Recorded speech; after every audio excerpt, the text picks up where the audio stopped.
바울 사도의 제3차 전도 여행은 안디옥에서 떠나 아테네까지 갔다가 돌아오는 코스였습니다. 바울 사도의 전도 여행은 모두 4차례라고 할 수가 있습니다.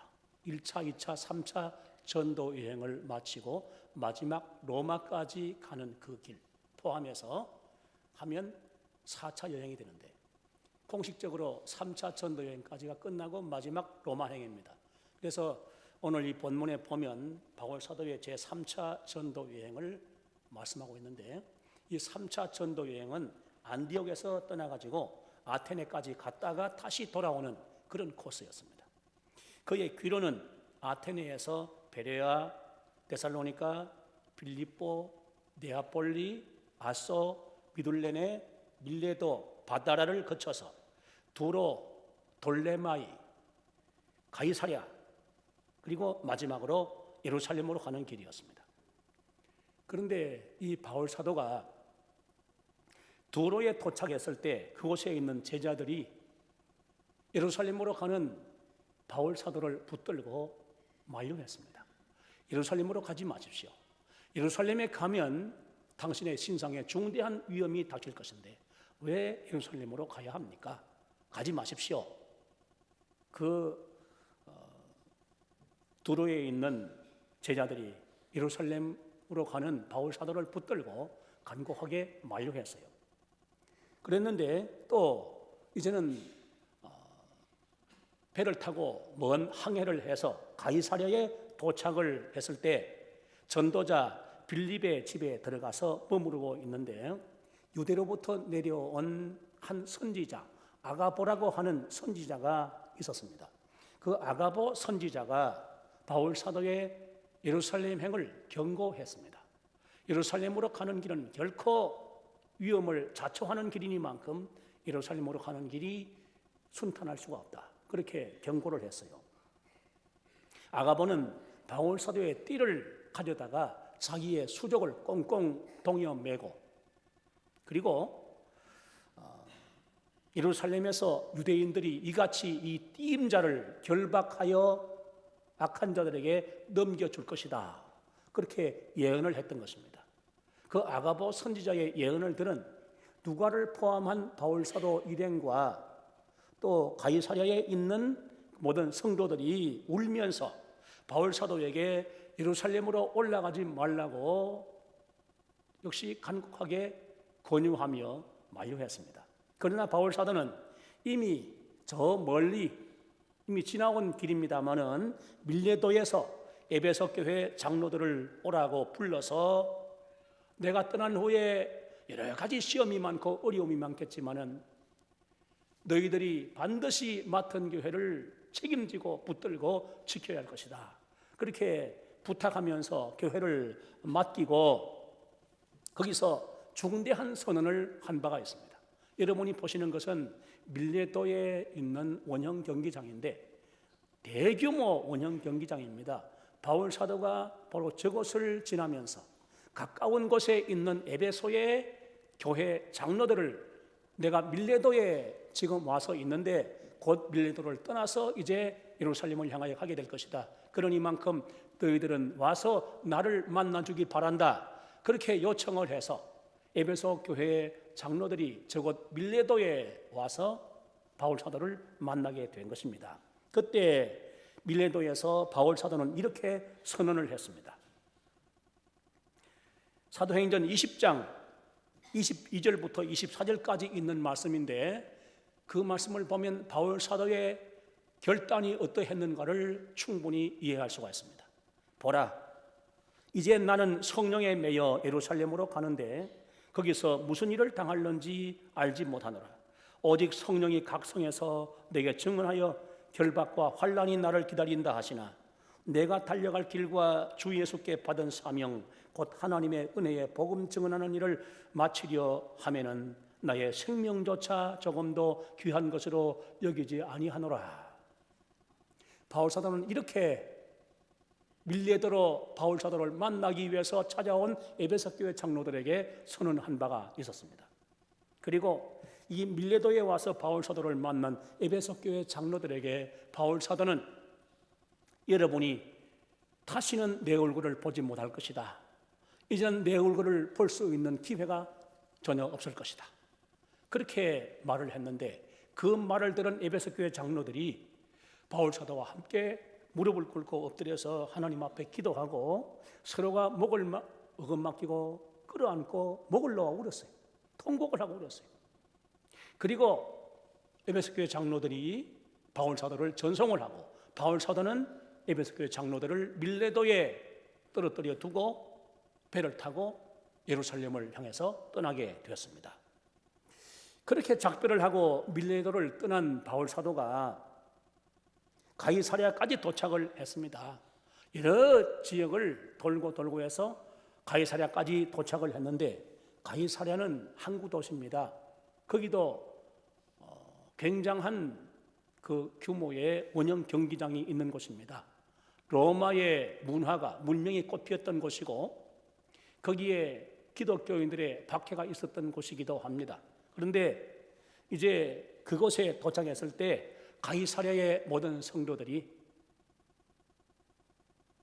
아가보 선지자의 예언하는 말을 듣고 당신은 결코 예루살렘으로 가서 안 됩니다. 가면 당신의 생명이 위태롭고 당신의 신상에 중대한 위임이 닥칠 것인데 결코 그곳을 가서는 안 됩니다. 그렇게 만류했지만은 바울 사도는 여러분이 어찌하여 울어 내 마음을 상하게 하느냐? 나는 주 예수의 이름을 위하여 결박당할 뿐 아니라 예루살렘에서 죽을 것도 각오하였노라. 그렇게 결연한 의지를 천명했습니다. 본문 14절에 이렇게 기록하고 있습니다. 그가 권함을 받지 아니하므로 우리가 주의 뜻대로 이루어지기다 하고 그쳤노라. 바울 사도의 죽음을 각오한 그 신앙적 결단을 자기들이 결코 바꿀 수가 없을 뿐 아니라 이 세상 사람들 그 누구도 바울 사도의 그 죽음을 각오한 신앙적 결단을 바꿀 수 없고 취소시킬 수 없다는 사실을 알았기 때문에 더 이상 권하지 않고 주님의 뜻에 맡기고 그쳤다. 그런 뜻입니다. 주의 뜻대로 이루어지기다. 오늘은 바로 이 말씀에 초점을 맞추어서 주의 뜻대로 이루어지기다 하는 이 말씀에 초점을 맞추어서 그 의미를 간략하게 살펴보고자 합니다. 주님의 뜻은 세상 중심적이고 인간 중심적인 사고를 초월하는 것입니다. 그러므로 사람은 자신의 지혜나 자신의 뜻이나 자신의 의지나 자신의 노력이 미치지 않는 한계 밖에 있는 모든 일들을 다 주님의 뜻에 맡기는 것이 최선의 일인 것입니다. 그것이 바로 신앙이기도 합니다. 그러나 사실상 불확실한 일임에도 불구하고 자신의 생각이나 자신의 주장을 옳다고 강변하거나 관철하려고 고집하는 것은 결단코 신앙이 아닙니다. 그것은 자기 우상이지 신앙이 아닙니다. 그런 사람의 주장을 들어보면 신앙인 것 같은 때가 있어요. 아주 확신을 가지고 자기 생각을 내세웁니다. 자기 주장을 관철시키려고 합니다. 그것이 하나님이 기뻐하시는 일이고 교회를 위한 것인 것처럼 강변을 하는 말을 들어볼 때 그 말이 신앙적인 말 같이 들릴 때가 있지만은 그것은 결코 자기 우상의 소치이지 신앙적인 그런 말일 수가 없는 것입니다. 그런데 사람들이 왜 그리 자기 중심적인 사고의 함정에 빠져서 살아가고 있는지 모릅니다. 우리 자신들도 거의 예외 없이 자기도 모르게 자기 그 주관의 함정, 자기 사고의 함정에 빠져서 살아가고 있는 것입니다. 내가 옳다고 생각합니다. 내 생각이 반드시 맞다고 생각합니다. 성경에 보면 신앙적인 인물 가운데 그런 경우가 있었어요. 한두 사람이 아니었지만은 대표적인 한 사람을 예로 든다면 야곱을 들 수가 있습니다. 야곱은 믿음의 조상 가운데 한 사람이었지요. 그런데 그 야곱은 지극히 자기 중심적인 사람이었습니다. 자기 중심의 그 함정에 빠져서 오랜 세월을 보냈던 사람이에요. 그런 자기를 스스로 발견하고 자기를 타파하고 거기서 헤어나는 데는 그의 인생의 거의 대부분을 다 보내야 했습니다. 형 에서의 약점인 어리석음을 이용하여 교활하기에 형이 가지고 있던 장자의 명분 가로채고 형이 그 장자의 축복을 다 가로챈 그 야곱은 외삼촌의 집으로 도망을 치지요. 형과 원수가 돼가지고 형이 분을 견딜 수 없어서 야곱을 죽이려고 하기 때문에 야곱이 급을 집어먹고 도망을 칩니다. 아버지 이삭과 그 어머니가 야곱을 지키기 위해서 외가로 보내게 된 것입니다. 외가라고 와서 자기 외삼촌 라반의 집에 머물게 됩니다. 그런데 라반의 집에 살면서도 외삼촌과 함께 살면서도 자기 재산 증식을 위해서 온갖 가정한 술수를 다 부렸어요. 외삼촌의 가축대를 자기가 맡아 먹이면서 품삯을 받기로 했습니다. 어떤 품삯을 받기로 했느냐? 이 양을 또는 가축을 기르는데 이 가축대가 새끼를 낳을 때 얼룩배기가 나면 그것은 바로 야곱의 것으로 하기로 그렇게 약속을 했어요. 얼룩배기가 쉽게 나는 게 아니죠. 혹시 드문드문 나는 것입니다. 그러므로 이제 그런 새끼가 나면 그것을 야곱이 품삯으로 받고 자기 재산으로 삼기로 하고 외삼촌 라반의 가축대를 치게 된 것이죠. 그런데 그렇게 약속을 하고 나서 야곱은 온갖 또 꾀를 내고 온갖 방도를 다 동원을 했습니다. 살구나무, 신풍나무, 버드나무의 가지를 꺾어서 그 가지를 갖다가 칼로 군데군데 껍질을 벗겨서 얼룩얼룩하게 만들었습니다. 그 가지를 양들이 풀을 뜯어먹고 골짜기에 내려와서 물을 마시는 그 물가에다가 사방 여기저기 꽂아두었어요. 그리고 그곳에서 휴식을 취하고 물을 마시고 또 그곳에서 이제 새끼를 그 베는 현장이기도 했습니다. 그것을 바라보면서 그 나뭇가지를 얼룩얼룩한 나뭇가지를 바라보면서 물을 마시고 그곳에서 새끼를 베는 그 모든 양들이 이제 그 나뭇가지 모습처럼 얼룩얼룩한 얼룩배기를 낳기를 소망하면서 꽂아두었던 것이죠. 야곱은 특별히 아주 건강하고 준수한 좋은 양이 새끼를 뵐 때 더욱 그때를 노려서 그런 행동을 했습니다. 그것은 일종의 태교 같은 방식이었겠지만은 참 신기한 일이었습니다. 그렇게 했더니 참 이상하게도 그 방도가 맞아 떨어져 가지고 거기 현장에서 새끼를 베는 양들이 과연 나중에 새끼를 낳을 때 보니까 얼룩배기를 낳았습니다. 그래서 그 얼룩배기들이 계속 태어나는데 모두 다 야곱이 자기 소유로 전부 챙기게 됩니다. 야곱의 재산은 엄청나게 증가했습니다. 많은 가축대가 불어났습니다.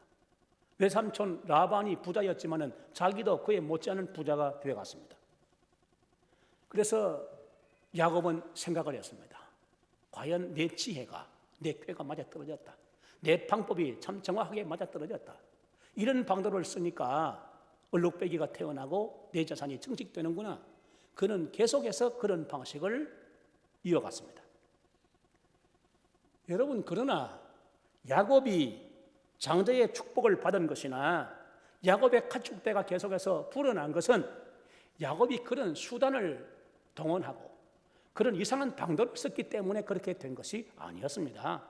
그것은 이미 하나님께서 뜻하신 바였기 때문이었고 그것은 우리 하나님께서 이미 말씀하신 대로 이루어지는 일이었는데 야곱은 그것을 자기의 지혜의 결과인 줄로 알았으니 스스로 속은 것입니다.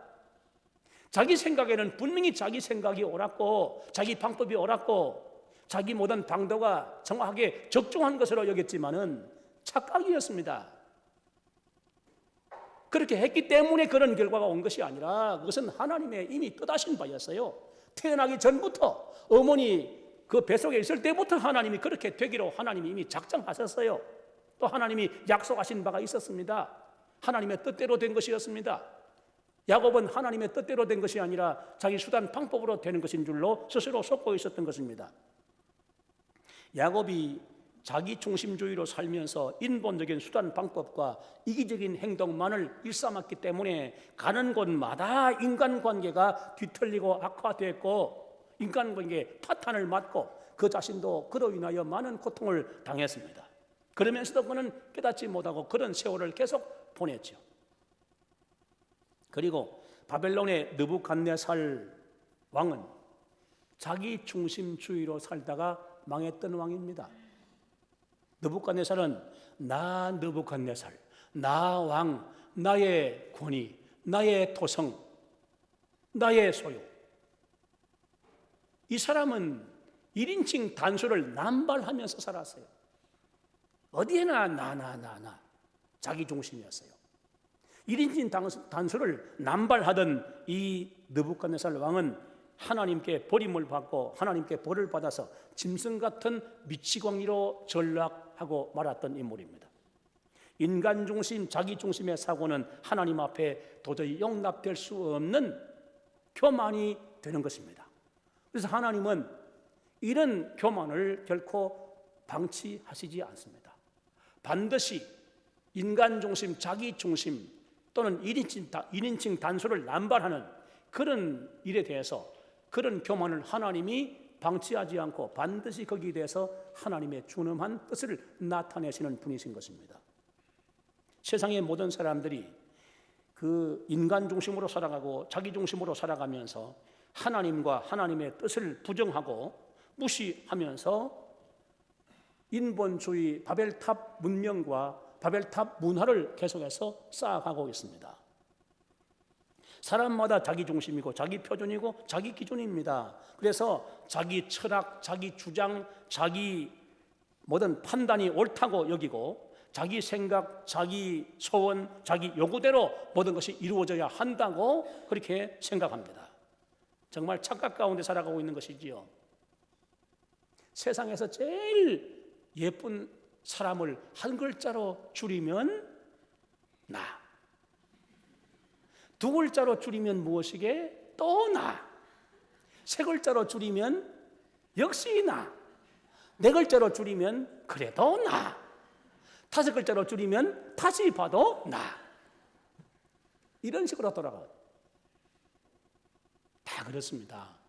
전부 자기 중심입니다. 자기 표준입니다. 자기 기준입니다. 자기 우상입니다. 그렇지 않은 사람이 얼마나 있겠습니까? 그러나 성경은 그렇게 말씀하고 있지 않습니다. 예수님은 그렇게 말씀하시지 않았습니다. 예수님은 마태복음 16장 24절에 누구든지 나를 따라오려거든 자기를 부인하고 자기 십자가를 지고 나를 따를 것이니라. 자기 부인하지 않고는 나 따를 수 없다고 예수님이 말씀하셨어요. 자기를 부인해야 나를 따를 수 있다고 말씀하셨습니다. 자기 중심주의를 가지고서는 절대로 나를 따를 수 없다. 그것 다 포기하고 그것 다 버려야만 나를 따를 수 있는 제자의 기본적인 자격 요건을 갖추는 것이다. 예수님은 그렇게 말씀하셨습니다. 자기를 부인해야 한다고 하신 말씀은 자기 중심, 자기 주격을 포기해야 한다는 그런 말씀입니다. 예수님 중심으로, 예수님 주격으로 그렇게 그 생각이 바뀌어야, 사고의 그 코드가 완전히 바뀌어야만 예수님의 제자로 출발할 수 있는 기본 요건을 구비하는 것이라고 예수님께서 말씀하신 것입니다. 여러분, 우리 자신 중심으로 자기 중심 가지고 자기 주격 가지고 결코 예수님 따를 수가 없습니다. 명분은 가질지 몰라도 예수님 따르는 삶을 살아갈 수 없습니다. 예수님 제자 될 수 없습니다. 참된 성도가 될 수 없습니다. 참된 신자가 될 수가 없습니다. 예수님께서는 성자 하나님이심에도 불구하고 십자가 사건을 앞두고 겟세마네 동산 그 깊은 곳에 들어가셔서 기도하시면서 내 아버지여, 만일 할만하시거든 이 잔을 내게서 지나가게 하옵소서. 그러나 나의 원대로 마시옵고 아버지의 원대로 하옵소서. 그렇게 기도하셨어요. 예수님이 누구십니까? 하나님이십니다. 성자이십니다. 그럼에도 불구하고 내 원대로 마시옵고 아버지의 원대로 하옵소서. 내 뜻대로 맛이 없고 아버지의 뜻대로 하시옵소서 그렇게 기도하셨습니다. 하물며 우리가 어찌 주님의 뜻보다 자기의 뜻을 내세우며 자기중심적으로 기도하거나 주장하거나 고집할 수 있는 것이 있겠습니까? 그럴 수 있는 것 아무것도 없는 우리 모두인 것입니다. 우리는 예수님이 가르쳐주신 기도를 따라서 뜻이 하늘에서 이루어진 것 같이 땅에서도 이루어지이다 그렇게 기도하면서 살아가는 사람들 아닙니까? 하나님께서 친히 세상에 하나님 자신의 뜻을 이루어 주시기를 기도하며 살아가는 사람들입니다. 내게도 하나님의 뜻이 이루어지기를 원합니다. 내 가정에도 하나님의 뜻이 이루어지기를 원합니다. 우리 교회도 하나님의 뜻이 이루어지기를 원합니다. 우리의 삶의 전반에 내 뜻이 아니라 오직 하나님의 뜻이 이루어지기를 원합니다. 그렇게 기도하고 살아가는 사람들 아닙니까? 근데 그렇게 기도하고 살기는 해도 그 기도는 우리 입에 머무는 기도일 뿐이고 입술의 기도일 뿐이고 우리 마음은 전혀 다르고 우리 주관은 전혀 다르고 우리의 삶은 전혀 다른 그런 이중적 삶을 살아간다면 어떻게 그 주님 가르치신 기도를 하고 살아가는 우리의 기도가 참된 기도일 수가 있겠습니까? 우리는 나의 뜻이 아니라 주님의 뜻이 나에게 이루어지고 나의 뜻이 아니라 주님의 뜻이 우리 가정에 이루어지고 나의 뜻이 아니라 주님의 뜻이 우리 자녀들에게 이루어지고 나의 뜻이 아니라 주님의 뜻이 우리 교회에 이루어지고 나의 뜻이 아니라 주님의 뜻이 우리 사회와 국가와 이 세계에 이루어지기를 기도하면서 진심으로 기도하면서 그렇게 되기를 소망하면서 살아가는 성도들이 되어져야 하는 것입니다. 우리는 불완전해도 주님은 완전하시고 우리는 불의해도 주님은 어려우시기 때문이며 우리의 생각은 땅같이 저속해도 주님의 뜻은 하늘같이 높으시고 우리의 생각은 순수하지 못해도 주님의 뜻은 지극히 걸어가시기 때문에 그러한 것입니다.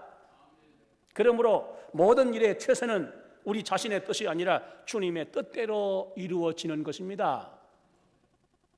주님의 뜻이 이루어지는 것이야말로 최선입니다.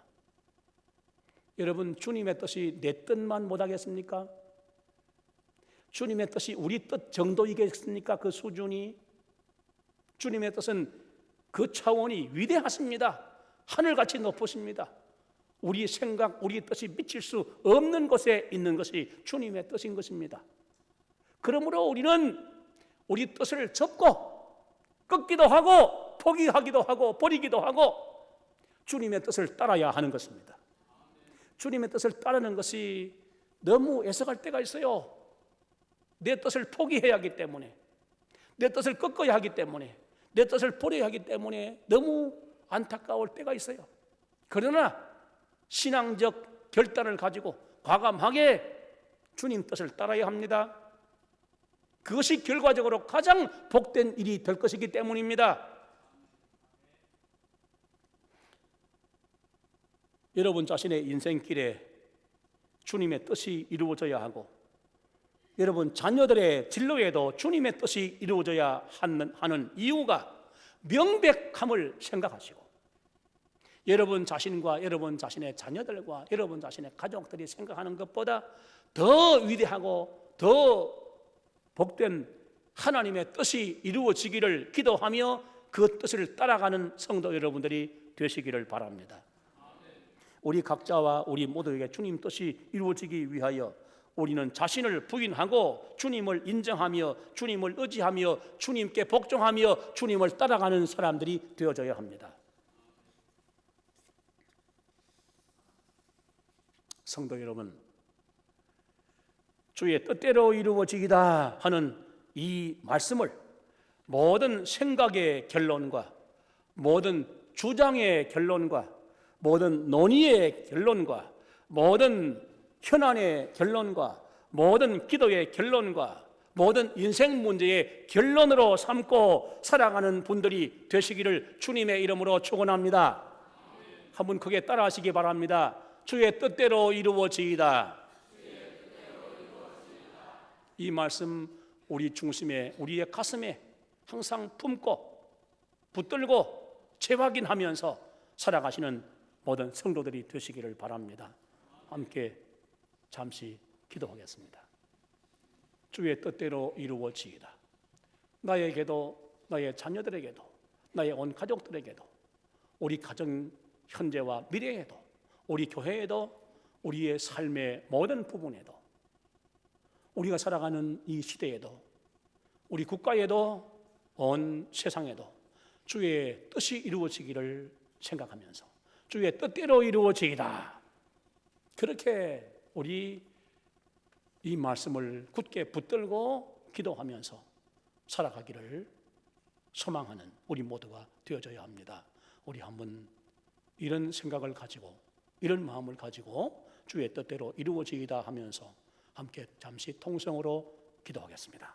우리 하나님 아버지 감사합니다. 오늘 저희를 이같이 주의 전으로 불러주시고 주의 뜻대로 이루어지이다 이 말씀을 우리 자신의 소망으로 삼고, 우리 자신의 기도로 삼고, 우리 자신의 신앙으로 삼고, 우리 자신의 결단으로 삼고, 우리 자신의 기도로 삼고 하나님 앞에 이